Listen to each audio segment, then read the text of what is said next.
Hello students, আজকে আমি চলে এসেছি আরেকটি নতুন ভিডিও নিয়ে। আজকে আমরা পড়ব জীবিকা এবং সম্পদ টপিকের মধ্যে নানা রকম হাতের কাজ ও জীবিকা, পৃষ্ঠা 102 এবং 103। গতদিন আমরা জীবিকা এবং সম্পদ টপিকের মধ্যেই জেনেছিলাম পাহাড় অঞ্চলের মানুষের জীবিকা এবং কত জায়গায় কত রকম জীবিকা। আজকে আমরা যেটা জানবো সেটা হলো নানা রকম হাতের কাজ, অর্থাৎ কিনা হস্তশিল্পই যখন জীবিকা নির্বাহের মাধ্যম হয়ে ওঠে। যেমন এখানে দেখো 6টি ছবি দেওয়া রয়েছে। প্রথমটি হলো তাল পাতার সেপাই। এটি একটি কাগজ বা শোলার তৈরি পাখি। এটা নকশি কাঁথার একটা টুকরো। এটা হলো পোড়া মাটির পুতুল, আর এইটা হলো মুখোশ। এটা হলো কাঠের এক রকমের পুতুল। ছবি দেখে তোমরা বুঝতে পারছো তো, এই সবই হলো কোনো না কোনো হস্তশিল্প। আমাদের রাজ্যের বহু মানুষই কিন্তু এই নানা রকম হস্তশিল্পকেই নিজের জীবিকা বলে বেছে নিয়েছে। এসো নানা রকম হস্তশিল্পের বিষয়ে আজকে আমরা জেনে নিই।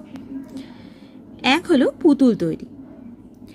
এই যে প্রথম ছবিতে তালপাতার সেপাইয়ের ছবিটি রয়েছে, এই তালপাতার সেপাই আসলে কিন্তু একটা পুতুল, বাচ্চাদের জন্য বানানো তালপাতার। আগে সব মেলাতেই এটা পাওয়া যেত। পুতুলের পায়ের নিচে একটা কাঠি দেওয়া রয়েছে। এই কাঠিটা ধরে নাড়ালেই পুতুলটা কিন্তু হাত পা ছুটতে থাকে। এই তালপাতার পুতুল ছাড়াও পটুয়ারা পশ্চিমবঙ্গের বিভিন্ন জেলায় তৈরি করেন নানান জিনিসের পুতুল। মনসার ঘট, লক্ষ্মীর পট, রঙিন ছবি আঁকা হাঁড়ি, কলসি, এই সমস্তও কিন্তু তৈরি করেন পটুয়ারা। আসলে মাটির তৈরি হাঁড়ি বা কলসি বা পটগুলি তৈরি করেন কুম্ভকারেরা, আর তার ওপরে যারা সুন্দর ছবি এঁকে রাঙিয়ে তোলেন তারাই হলেন পটুয়া। নকশি কাঁথা, এইটাও আমাদের বাংলার একটি অত্যন্ত জনপ্রিয় হস্তশিল্প। সামান্য শাড়ি, ছেঁড়া কাপড় দিয়ে বাংলার মেয়েরা বানাতেন নকশি করা কাঁথা। কাঁথার গায়ে গল্পকথা, বাঘ, সিংহ, হাতি, ঘোড়া, এই সবই সুঁচ সুতোর মাধ্যমে তারা ফুটিয়ে তুলতেন। মাটির নানা রকমের কাজ, এটাও কিন্তু এক ধরনের হস্তশিল্প। কাঁচা মাটি দিয়ে বাড়ি তৈরি করেন অনেকে। কৃষ্ণনগরের কিছু মানুষ ওই কাঁচা মাটি দিয়ে পুতুল বা প্রতিমা তৈরি করেন। শুধু কাঁচা মাটি নয়, মাটি পুড়িয়েও নানা জিনিস তৈরি হয়। পোড়া মাটি দিয়ে তৈরি হয় এরকম 4টি জিনিসের নাম দেখো, আমি নিচে লিখে নিয়েছি।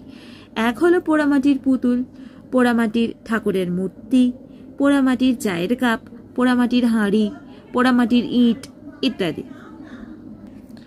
এছাড়াও প্রতিদিনের কাজে টুকিটাকি কত জিনিস আমাদের প্রয়োজন হয়, বা ঘর সাজানোতেও আমরা কত জিনিস ব্যবহার করি, তাই না? যেমন ধরো সরা, কুলো, ঝুড়ি, হাত পাখা, চাটাই, আসন, পাপোশ, এই সবই কিন্তু এক ধরনের হস্তশিল্প, এবং সেই জিনিসগুলো তৈরি করে কিন্তু বাংলার বহু মানুষ জীবিকা নির্বাহ করে থাকেন।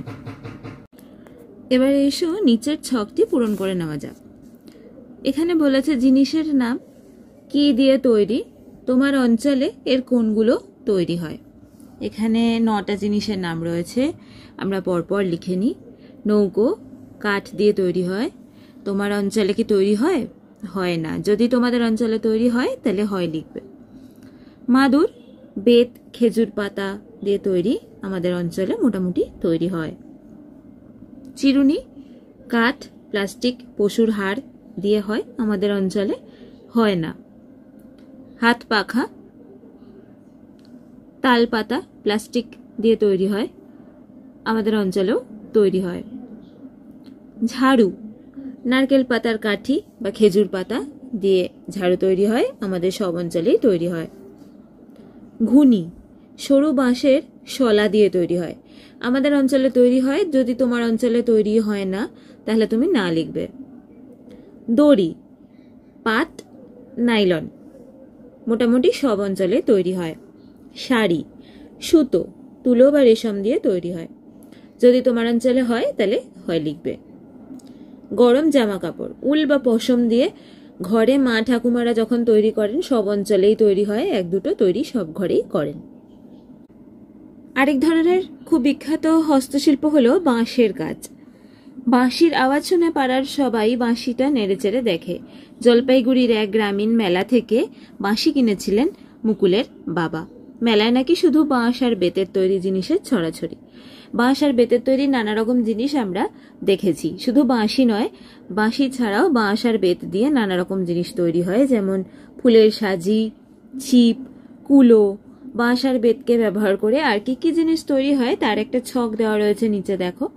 বাঁশের জিনিস আমরা এখানে লিখে নিয়েছি ঝুড়ি, মই, বেড়া, কুলো, ছিপ, ফুলের সাজি। এছাড়া এখনকার দিনে নতুন করে তৈরি হয় চায়ের কাপ, গ্লাস, টেবিল ল্যাম্প, ঘর সাজাবার নানান সামগ্রী কিন্তু বাঁশ দিয়ে যুগোপযোগীভাবে তৈরি হয়। বেতের তৈরি নানা জিনিস, ঝুড়ি, টি টেবিল, ফুলের সাজি, দোলনা, মোড়া, কুলো, সোফা, ল্যাম্প, ঘর সাজাবার নানা সামগ্রী, ঘরের নানা আসবাবপত্রও কিন্তু বেতের তৈরি হয়। এবারে পরের পৃষ্ঠায় এসো।